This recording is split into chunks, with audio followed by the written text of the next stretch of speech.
অনেক তো হলো ঘোরাফেরা, এবার যেতে হবে।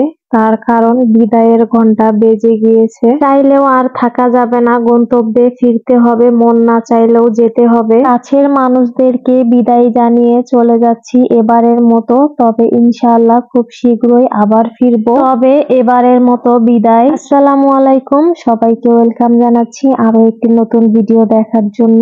আশা করছি যে যেখান থেকে ভিডিওটি দেখছেন আল্লাহর অশেষ রহমতে সবাই অনেক ভালো আছেন। আলহামদুলিল্লাহ, আমরাও অনেক ভালো আছি। তবে মনটা ভালো নেই। অনেকদিন পরে বাড়িতে এসেছিলাম, খুব বেশি একটা সময় থাকতে পারিনি, মাত্র 3 দিন ছিলাম। 4 দিনের দিন রওনা হয়ে গেলাম শহরের জীবনের জন্য। সবারই মন ভীষণ খারাপ ছিল, এত অল্প সময় আমরা বাড়িতে এসে থাকলাম, খুব বেশি একটা থাকা হয়নি। এই জন্য আমার শ্বশুর শাশুড়ি সবাই মন খারাপ করেছিল। আর কয়েকটা দিন যদি একটু বেশি করে থাকতে পারতাম তাহলে সবার কাছে ভালো লাগতো। শ্বশুর শাশুড়ি সবাই অনেক খুশি হতো, আমাদের কাছেও বেশ ভালো লাগতো। কিন্তু কি আর করার, শত কষ্টের মাঝেও সবার থেকে বিদায় নিয়ে চলে যাচ্ছি। জানি না যাদের সাথে দেখা করে গেলাম পরের বার আসলে আবার দেখা হবে কিনা। এমনও সময় যায় শহরে বসে শুনি আত্মীয় স্বজন মারা গিয়েছে, কিন্তু দেখতে যেতে পারি না। চিটাগং থেকে গাইবান্ধার দূরত্ব কিন্তু অনেকটা পথ, প্রায় 15-16 ঘন্টা লেগে যায়। আরো যদি যানজট থাকে তাহলে তো আরো বেশি সময়। এই তো আমাদের পুরনো ব্রিজ ক্রস করছি, পুরনো ব্রিজের পাশে কিন্তু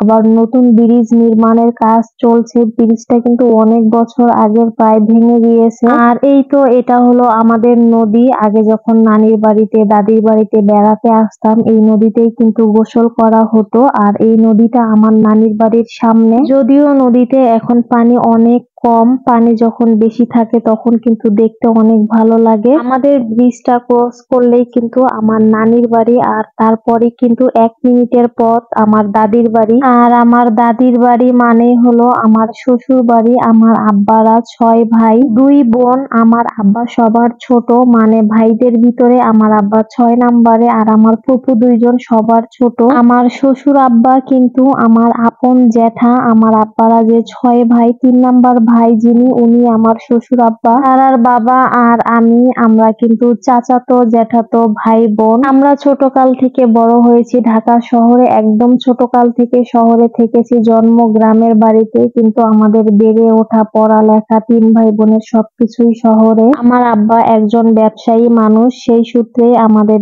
ঢাকা শহরে থাকা। অপরদিকে সারার বাবার শৈশব কৈশোর সবকিছুই কিন্তু এই গাইবান্ধা জুড়ে। এখানে তার পড়ালেখা বেড়ে ওঠা সমস্ত কিছু। বর্তমানে যদিও জীবিকার তাগিদে সে চিটাগং শহরে থাকে, গাইবান্ধা জুড়ে তার সমস্ত স্মৃতি সময় পেলেই সেজন্য গাইবান্ধা ছুটে যেতে চায়। আর আমার শ্বশুর বাড়ি যেহেতু দাদার বাড়ি, সেজন্য ওই বাড়ির প্রতি কিন্তু অন্যরকম একটা টান। সবাই কিন্তু আমার আপন। কখনোই মনে হয় না যে শ্বশুর বাড়ি গিয়েছি। সবার সাথে আগে যেরকম সম্পর্ক ছিল এখনো সেরকম সম্পর্ক আছে বলা যায়। সম্পর্কটা আরো দৃঢ় হয়েছে। চাচা চাচি জ্যাঠা জেঠি সবাইকে দেখে আসলাম। জানি না পরের বার গিয়ে তাদের সাথে দেখা হবে কিনা। কিছুদিন আগে আমার আব্বার 4 নাম্বার ভাই যিনি আমার জ্যাঠা উনি মারা গিয়েছেন। আমরা চিটাগং থাকি বিধায় দেখতে যেতে পারিনি। অনেক চেষ্টা করেছিলাম যাবার জন্য, কিন্তু যাওয়া হয়নি। আমার আব্বা গিয়েছিল, ঢাকাতে থাকলে অবশ্যই তার সাথে যেতে পারতাম। বাড়ির চেনা জানা পথ ঘাট রাস্তা সবকিছুই যেন চোখের সামনে ভাসে। যখন শহরের জীবনে থাকি সবকিছুই চোখের সামনে আয়নার মতো ভেসে ওঠে। এই তো এখন আমরা বাদিয়াখালী আছি, আমাদের এখানে এটাকে বাদিয়াখালী বাজার বলে। আর এটা হলো বাদিয়াখালী নতুন ব্রিজ। পুরনো একটা স্টিলের ব্রিজ ছিল, ব্রিজটা ভেঙে যাবার কারণে আমাদের এখানে যিনি এমপি অ্যাডভোকেট ফজলে রাব্বি ছিলেন, বর্তমানে উনি মারা গিয়েছেন। উনি আর কি নতুন করে এই ব্রিজটা করে দিয়েছে। আর এই ব্রিজটা আমাদের এলাকার মানুষের জন্য অনেক উপকারে এসেছে। যেমনটা বলছিলাম, আমাদের বেড়ে ওঠা যেহেতু ঢাকা শহরে, গ্রামের বাড়িতে খুব বেশি একটা থাকা হতো না। স্কুল যখন ছুটি থাকতো বা ঈদের সময় বা আমার আব্বা যখন নিয়ে আসতো তখনই শুধু বাড়িতে আসা হতো। এখনো কিন্তু একই রকম, যেহেতু আমি চিটাগং থাকি, সারার বাবার সাথে ওনার অফিস ছুটি হলে বা আমাদের যখন সময় হয় তখনই আসতে পারি, এছাড়া কিন্তু আসা হয় না। এখন যেহেতু ওদের বাবা খুব বেশি ব্যস্ত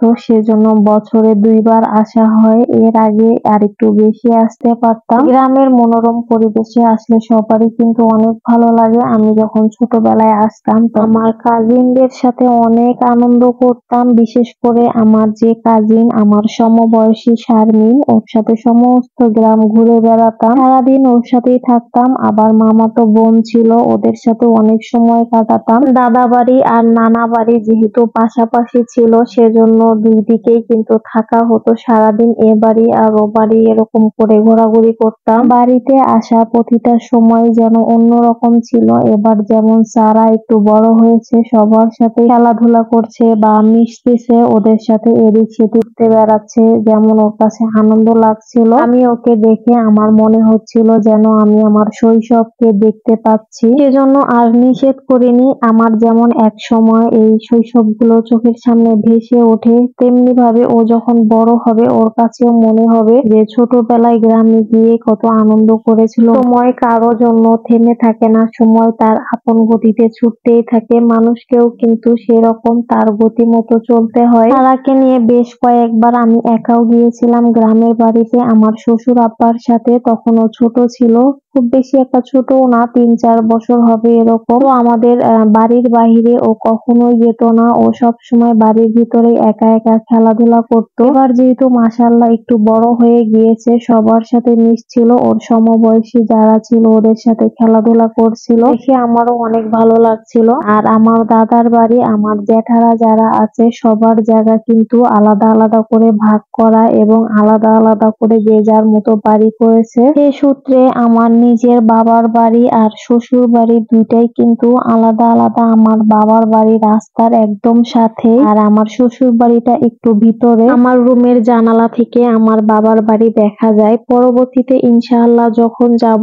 অবশ্যই খুব সুন্দর করে ভিডিও করে আপনাদেরকে দেখাবো। আর এখন বর্তমানে আমরা আছি আমাদের গাইবান্ধাতে। এখান থেকে আমরা গাড়িতে উঠবো, আর একটু সামনে গেলে গাইবান্ধা বাস স্ট্যান্ড। গাড়িতে ওঠার আগে আমরা যাব রমেশ মিষ্টান্ন ভান্ডারে। এখান থেকে নিয়ে নিব বাসার জন্য রসমঞ্জুরি, যে রসমঞ্জুরি খেতে আমরা সবাই অনেক পছন্দ করি। আর গাইবান্ধার এটা বিখ্যাত একটা মিষ্টি, অনেকে আবার এটাকে রসমালাইও বলবেন। তবে যারা বলেন যে কুমিল্লার রসমালাই বিখ্যাত, আমি তাদেরকে বলবো একবার হলেও আমাদের গাইবান্ধার রসমঞ্জুরি টেস্ট করে দেখতে। চোখ বন্ধ করে নিঃসন্দেহে আমাদের এই রসমঞ্জুরিকে সবাই বেস্ট বলবে। যারা খেয়েছেন তারা তো জানেন কতটা মজা। কথা বলতে বলতে চলে এসেছি রমেশ সুইটসে, আর আপনাদের জন্য একটু ভিডিও শুট করে নিচ্ছিলাম। সাইদ আব্দুল্লাহ এদিকে ঘুমিয়ে গিয়েছে, আমরা এখন দোকানে চলে যাচ্ছি। এখান থেকে মূলত রসমঞ্জুরিটা নিব। আর রমেশ সুইটস এর যে রসমঞ্জুরিটা, এটাতে কিন্তু কোনো ধরনের ভেজাল নেই, একদম অরিজিনাল রসমঞ্জুরি। এখানে আরো অনেক ধরনের মিষ্টিও পাওয়া যায়, ওনাদের দোকানের সমস্ত ধরনের মিষ্টি অনেক মজা। এখানে 2 কেজি রসমঞ্জুরি নিয়ে নিলাম, আর রসমঞ্জুরির কেজি মেপে নিয়েছিল 370 টাকা করে। আমার সঠিক মনে নেই, একটু কম বেশি হতে পারে, তবে এর থেকে বেশি না। ওনাদের দোকানে বিভিন্ন ধরনের মিষ্টি থাকে। তো সারার বাবা যখন গাইবান্ধা কোনো একটা কাজে আসে, এখান থেকে কিন্তু মিষ্টি নিয়ে যায়, আর মিষ্টিগুলো খেতে অনেক মজা। মিষ্টির কোয়ালিটি অনুযায়ী দাম কিন্তু খুব বেশি না, যেমনটা দাম রাখে যথেষ্টই আমি মনে করি, খুব বেশিও না আবার কমও না, বরাবর। তো এখানে বাবুদের জন্য 2টা দই নিয়ে নিলাম, ওরা বাসে খেতে পারবে। চলে যাবার আগে আপনাদের জন্য দোকানের অ্যাড্রেসটাও নিয়ে নিলাম। তারপর এই তো আমরা অটোতে উঠে পড়েছি, এখন আমরা সোজা বাস স্ট্যান্ডে যাব। বাস স্ট্যান্ডে যেতে না যেতেই দেখি গাড়ি এসে দাঁড়িয়ে। আমরা আজকে অরেঞ্জ ট্রাভেলসে করে সকাল 11টার গাড়িতে ঢাকার উদ্দেশ্যে রওনা হব। গাইবান্ধা থেকে ঢাকা যাবার জন্য অরেঞ্জ গাড়ি কিন্তু খুবই ভালো। আমরা নন এসি গাড়িতে করে যাব। গাড়িটা খুব বেশি একটা দাঁড়ায় না, তার কারণ হলো এর কাউন্টার খুবই কম। এই তো সব ব্যাগপত্র লাগেজ বক্সে দিয়ে এখন আমরা গাড়িতে উঠে পড়বো। আমাদেরকে সিটে বসিয়ে সারার বাবা একটু নিচে গিয়েছিল হালকা কিছু খাবার আনার জন্য, পানি আর খাবার। সারার আর সাইদের জন্য কেক বিস্কিট এগুলো আনার জন্য, যাতে করে ওরা গাড়িতে খেতে পারে। এবার বাড়িতে এসে তাড়াহুড়ার কারণে কিন্তু খুব বেশি একটা বেড়ানো হয়নি। আমরা কিন্তু আমার যে 2 ফুপি আছে ওনাদের বাড়ি বাড়িতে যাই, বেড়াতে যাই। তো ঢাকাতে আসার আগের দিন বাড়িতে থাকা অবস্থাতে, মানে যেদিন আমরা রওনা হব তার আগের দিন আমার ফুপির সাথে কথা হয়েছিল। বারবার করে বলছিল তাদের বাসায় কেন গেলাম না, তাদের বাড়িতে কেন যাওয়া হলো না, মন খারাপ করছিল। কিন্তু কিছু তো আর করার নেই, এখন যেহেতু গ্রামের বাড়িতে সবারই অনেক কাজ, ধানের কাজ, একজনের বাড়িতে গেলে কিন্তু অনেকটা ঝামেলা, সেজন্য যাওয়া হয়নি। তারপরে আমাদেরও হাতে সময় কম ছিল,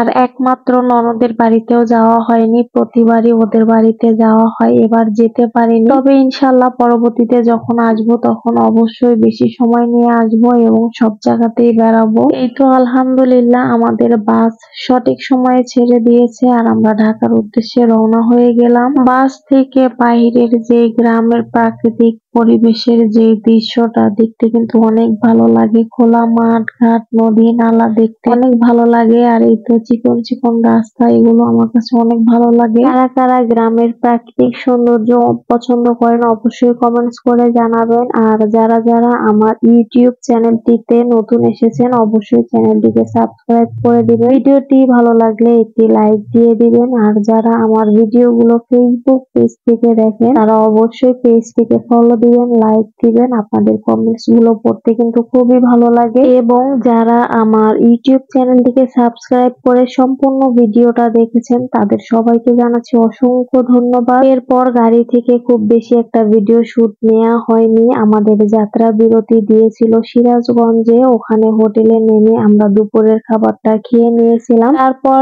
আলহামদুলিল্লাহ আমাদের গাড়ি কিন্তু খুব শীঘ্রই আমাদের ঢাকা গন্তব্যস্থলে পৌঁছে দিয়েছিল, যেহেতু অরিনের কাউন্টার খুব বেশি না, সেজন্যই আর কি দেরি লাগেনি। সন্ধ্যার পর পরই আমরা নেমে গিয়েছিলাম। আর আমাদের রিসিভ করার জন্য আমার আব্বা, ছোট ভাই এরা গাবতলী এসে দাঁড়িয়েছিল। আমরা গাড়ি থেকে নেমে দেখলাম তারা দাঁড়িয়ে আছে। তারপর তাদের সাথে সিএনজি নিয়ে বাসায় চলে গিয়েছিলাম। বাবু তো পুরোটা রাস্তায় খুব ভালোই ছিল, ঘুমিয়েছিল, কিন্তু ঘুম থেকে ওঠার পরে একটু কান্নাকাটি করছিল। মূলত ও কোলে বসে থাকবে না, ও একাই সিটে বসবে। তো জানালা ধরে এখানে বসেছিল, দাঁড়িয়েছিল, মানে ও ওর মতো মজা করছিল, একা সিটে বসবে, কারো কোলে বসবে না, সেজন্য বিরক্ত করছিল। পরে আমি যখন সিটে এইভাবে দাঁড় করিয়ে দিলাম সে অনেক আনন্দ করছিল, হাততালি দিচ্ছিল, খেলাধুলা করছিল। আর সারার তো মন খারাপ ছিল বাড়ি থেকে, এখনই সে আসতে চায়নি, আরো বেশ কিছুদিন থাকতে চেয়েছিল কিন্তু তা আর হয়নি, সেজন্য মনটা খারাপ ছিল। আবার আরেক দিক দিয়ে মনটাও ভালো ছিল, মামা বাড়িতে যাবে, ওখানে মামা মামি সবাই আছে।